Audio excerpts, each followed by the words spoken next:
Olá, amigos de Carta Capital. Meu nome é Fabiola Mendonça, sou repórter da revista Carta Capital no Nordeste. Dando continuidade à série de entrevistas que a Carta Capital vem realizando com alguns candidatos, hoje eu recebo o prefeito de Fortaleza, José Sarto, prefeito pelo PDT, candidato à reeleição.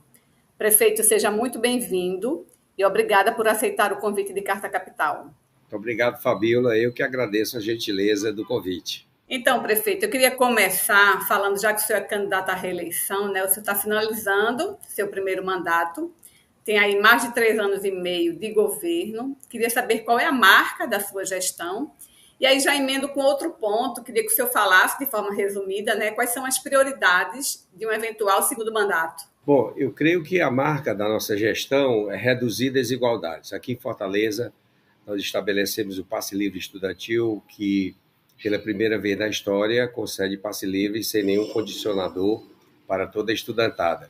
Em Fortaleza, nós construímos 33 supercreches, que as nossas creches têm berçário e sala de inovação. Hoje nós somos a melhor educação em tempo integral do Brasil. Fortaleza é conhecida como a capital que mais alfabetiza na idade certa. Temos uma das melhores, se não a melhor educação do Brasil. Isso tudo, evidentemente, significa reduzir desigualdades, porque quando a gente oferece um passe livre, quando a gente tem uma política de juventude que é a maior do Brasil, das capitais brasileiras, com maior orçamento, e quando a gente propicia a que todas essas famílias tenham acesso, por exemplo, a empreendedorismo, Fortaleza é a maior economia do Nordeste, nós somos a 8ª economia das capitais brasileiras. Então, e com relação a projeto para o futuro, eu colocaria 3 pontos básicos. Primeiro, segurança pública.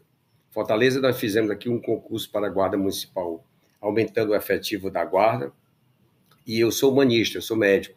Depois de refletir muito e pela total ausência ou pela total incompetência do governo do PT do Ceará com relação à segurança pública, eu resolvi capacitar e treinar a Guarda Municipal.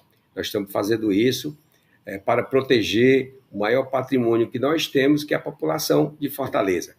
E a gente, ao lado disso, a gente também já construiu um centro de comando e controle com 7.000 câmeras em toda a cidade.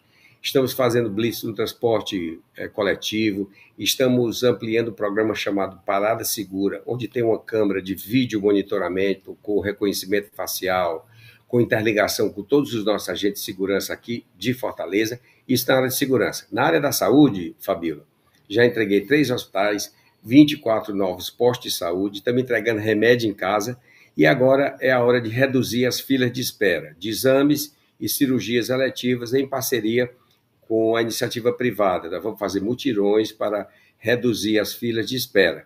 Vamos ampliar o atendimento de urgência e emergência, construindo 6 UPAs 24 horas, e vamos contratar mais 1.000 médicos para melhorar a atenção básica de saúde aqui de Fortaleza. E na educação, nós já universalizamos o ensino de tempo integral no Fundamental 2, e a nossa meta agora é fazer isso no ensino infantil e no Fundamental 1. Basicamente, 3 ramos: segurança, saúde e educação.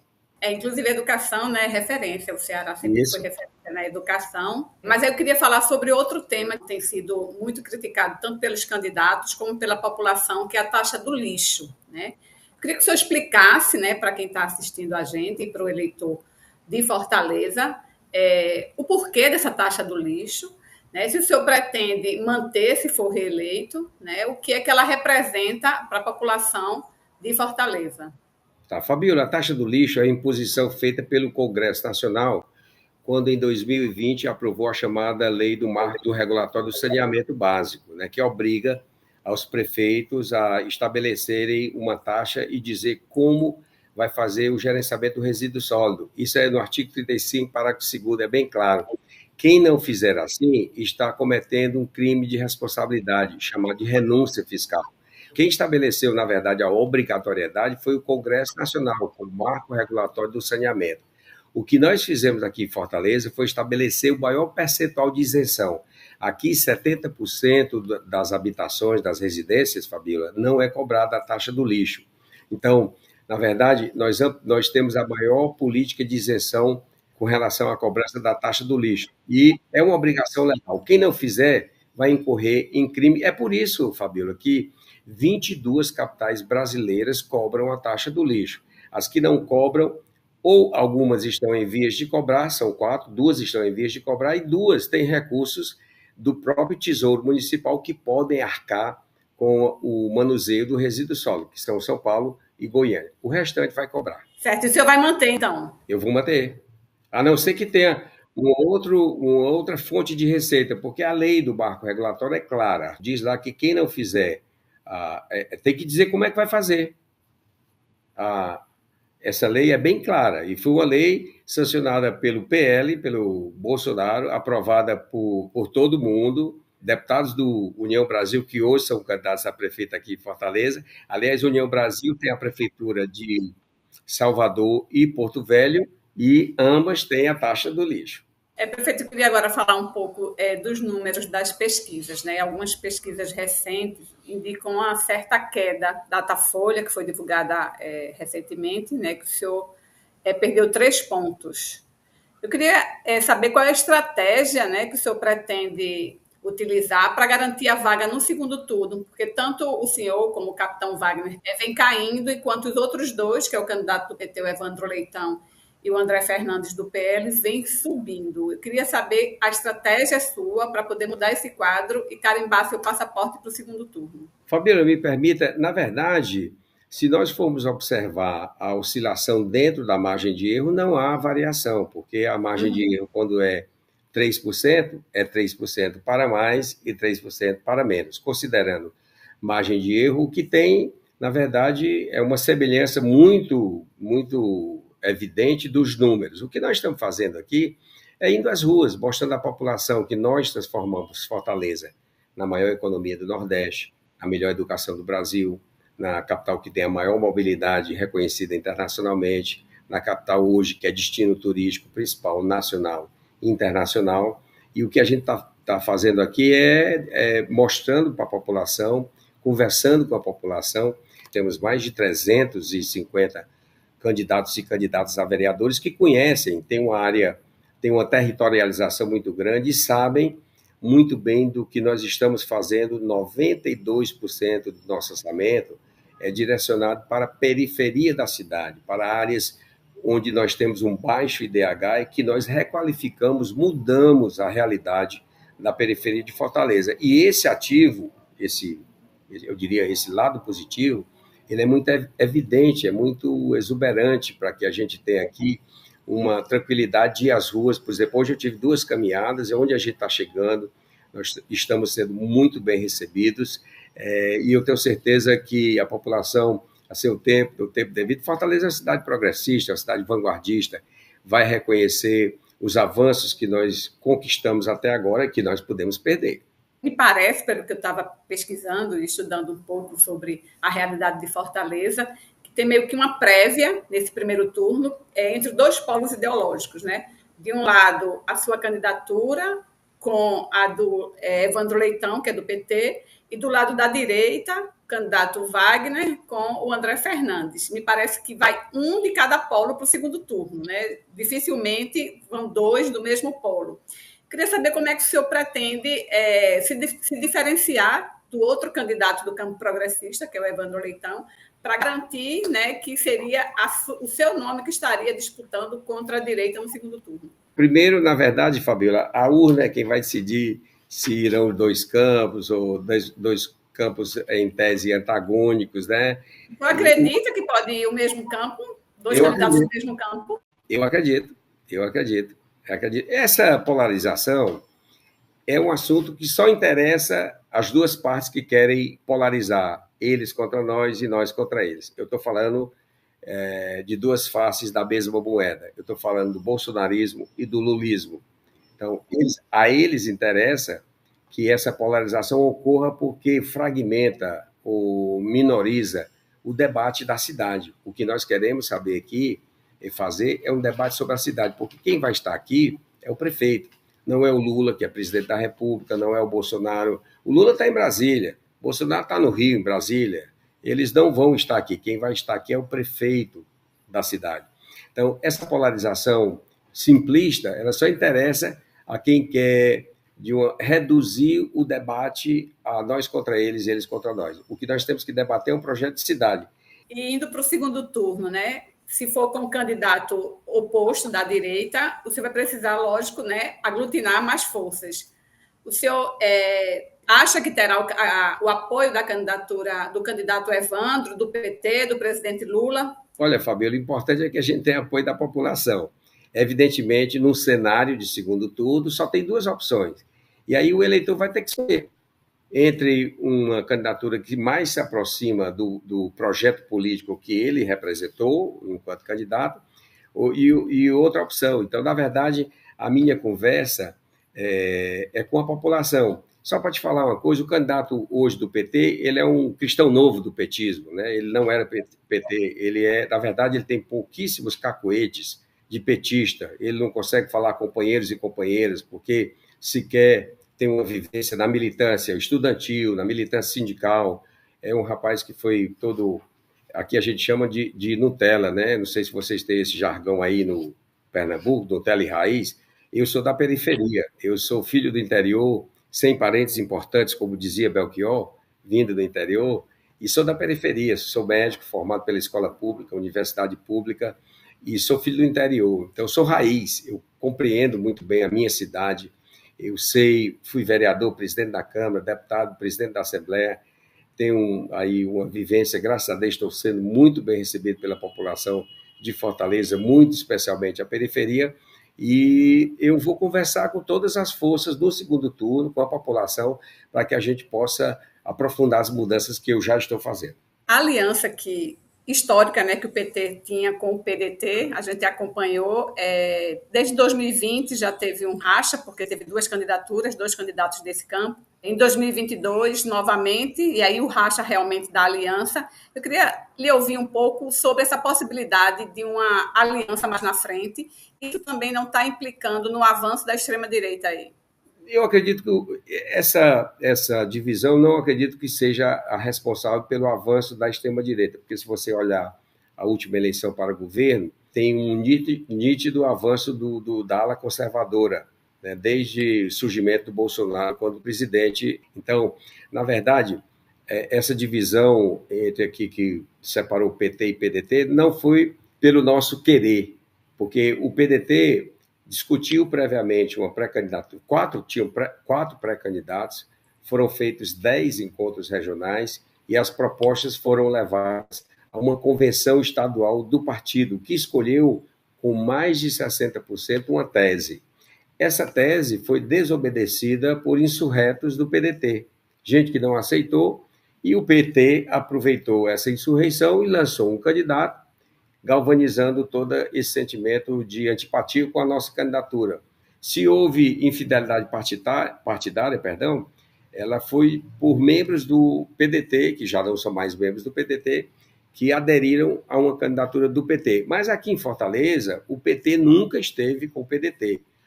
O meu antecessor, o ex-prefeito Roberto Cláudio, que foi eleito 2 vezes PDT, ele disputou a eleição contra o PT 2 vezes. Eu disputei a eleição com o PT 1 vez, ou seja, nas 3 vezes que ganhamos a eleição, o PT estava disputando conosco. E agora, nesse cenário, não será diferente. Prefeito, o senhor citou aí a questão de nacionalizar, que só interessa, né, aos lulistas e aos bolsonaristas. Mas o senhor tem um padrinho forte aí também, que é o Ciro Gomes. Mas a gente tem visto pouco o Ciro na sua candidatura. Ele não está participando. Como é que está sendo a participação de Ciro na sua campanha? Na verdade, Fabíola, eu tenho parceiros que partilham comigo o mesmo projeto político. Assim é o Ciro, assim é o Roberto Cláudio. O Ciro está trabalhando com a gente, construindo um plano de governo. Quem não reconhece a inteligência do Ciro, que sem favor nenhum é um dos melhores quadros da política brasileira, eu creio que o Brasil, a seu tempo, vai perceber isso, né? Então, o que nós temos aqui é uma visão comum de projeto impessoal. Hoje eu represento esse projeto aqui em Fortaleza, que começou com o Roberto Cláudio, que saiu muito bem avaliado. Mas veja só, o Roberto, para mim, o melhor prefeito da história de Fortaleza, até eu chegar, o Roberto, na eleição passada de governo, ele foi o 3º colocado aqui em Fortaleza. Isso não se justifica tendo à frente tendo como respaldo uma excelente gestão. O que aconteceu? A onda do nós contra eles. Aqui teve um candidato bolsonarista e um candidato do Lula. E essa onda meio que deu um caldo, que a gente chama aqui, na candidatura do Roberto Cláudio, que não merecia a votação que teve, porque foi, sem sombra de dúvidas, um dos maiores prefeitos de Fortaleza. Um dos públicos-alvo da sua candidatura é o público jovem, né? Eu queria saber como é que está esse diálogo, até porque um dos candidatos, né, o André Fernandes, é muito jovem, é um rapaz de 26 anos, e o senhor está tentando dialogar numa área, né, de pessoas bem mais jovens. Eu queria saber como é que está e por que o senhor está focando esse público. Primeiro que esse candidato é um jovem candidato com velhas práticas. A juventude não se estabelece pela cronologia. Esse jovem é um jovem com velhíssimas, carcomidas práticas. É um candidato jovem que é contra a mulher. É um candidato jovem que votou contra a igualdade salarial de homens e mulheres. É um candidato jovem que é negacionista. É um candidato jovem que diz que feminicídio não existe. É um tipo comum de homicídio. É um candidato que foi condenado por ter agredido verbalmente uma jornalista, imputando a ela fatos mentirosos. Esse candidato é um jovem apodrecido por dentro. É um candidato jovem que tem práticas políticas abomináveis. Então, juventude não se deve avaliar apenas pela idade, porque tem muita gente jovem, velha, na ação e no costume. E a nossa candidatura tem dialogado muito fluentemente, fluidamente, com essa população, que é 33% da população de Fortaleza. Nossa campanha está comunicando, conversando, usando uma linguagem atual, né, dessa galera que é de redes sociais, né, e a gente tem procurado fazer essa interlocução que faz de Fortaleza, por exemplo, a capital que mais investe em juventude. Nós somos a capital brasileira que tem maior orçamento para a juventude das capitais brasileiras. Então, a gente tem um diálogo já muito frequente. A gente tem aqui uma Rede Cuca, que são os centros urbanos de cultura e arte, onde a gente recepciona crianças e adolescentes. A gente tem aqui escola de tempo integral, universalização do Fundamental 2, passe livre estudantil, que é uma reivindicação da garotada, que nós estamos agora expandindo para os finais de semana. Então, a gente já tem toda uma interlocução da gestão com a juventude, de fato. É juventude que vai para um Cuca, que tem uma política de prevenção, tem uma política para capacitação, mercado tecnológico, artes, cultura, esportes, e tudo isso a gente já faz aqui, e essa interlocução ficou muito mais fácil. Eu queria voltar à pesquisa Datafolha, né, que também aponta um alto índice de rejeição, né, à sua candidatura, 38%, e uma avaliação negativa também do seu governo de 36% entre ruim e péssimo, né? Eu queria saber que erros o senhor apontaria nesse seu primeiro mandato e o que o senhor faria diferente em um eventual segundo mandato. Eu estou lembrando à população que eu assumi o governo de Fortaleza no pior momento da pandemia. Eu assumi aqui numa segunda-feira, dia 4 de janeiro, quando fui ao Paço Municipal, e já tinham morrido 10 mil pessoas aqui em Fortaleza. E eu, como médico, liderei a vacinação aqui em Fortaleza e fiz de Fortaleza campeã brasileira de vacinação. E isso fez com que a gente retornasse mais precocemente a ter crescimento econômico, e Fortaleza se transformou hoje na maior economia do Nordeste. Fortaleza tem hoje a melhor educação das capitais brasileiras e a melhor educação do Brasil. O que a gente está fazendo é mostrando para a população, veja, nós temos aí basicamente algumas candidaturas, mais 4 que estão disputando muito acirradamente a preferência do eleitor. Um jovem apodrecido candidato que representa negacionismo, extremismo, machismo, homofobismo, misoginia, candidato com velhas práticas, jovens, mas com velha prática, um candidato petista recém-convertido ao petismo, que sequer tem cacuete de petista, que representa aí o desejo de uma hegemonia absoluta, governo federal, estadual e municipal, dentro de um só partido. Toda hegemonia é muito ruim, principalmente e sobretudo para quem a exerce. É ruim para o hegemônico. Então, temos 2 candidaturas, uma que representa o conservadorismo o negacionismo, vacina não presta. Imagine, eu assumi Fortaleza na pior crise da pandemia. Fui antes de tomar posse, fui ao Ministério da Saúde buscar vacinas. Imagine se no meu lugar estivesse sentado um candidato que não acreditava em vacina. Quantas milhares de vidas aqui em Fortaleza nós teríamos perdido a mais? Então, o que se trata agora é de escolher quem vai fazer essa gestão da cidade. Nós temos aí esses dois candidatos e temos um candidato que não tem, em determinados momentos, se posiciona a favor, quando, por exemplo, é útil a ele usar o Bolsonaro na sua propaganda, ele usa, quando não é mais, ele não usa mais. Então, é um candidato amorfo, sem definições claras do que pretende fazer. Por vezes é ultraconservador, por vezes mantém uma posição neutra, e a população não sabe, já foi candidato a cargos majoritários 3 vezes, e a população não sabe muito bem que lado ele se posiciona. Essa escolha que nós vamos fazer há menos de 3 semanas, e eu espero, para o bem da população de Fortaleza, Fortaleza reflita muito bem. Hoje nós somos a maior economia do Nordeste, gente. Nós somos a melhor educação do Brasil. Nós temos a maior política de juventude das capitais brasileiras. Somos reconhecidos internacionalmente pela mobilidade urbana. Temos prêmios aí de mobilidade dado por instituições internacionais. É isso que a gente vai discutir há menos de 3 semanas. Ok, prefeito, muito obrigada. Entrevistamos o prefeito de Fortaleza, José Sarto, candidato à reeleição pelo PDT, que briga aí por uma vaga no segundo turno. Prefeito Sarto, muito obrigada e boa sorte nessa reta final da campanha. Muito obrigado.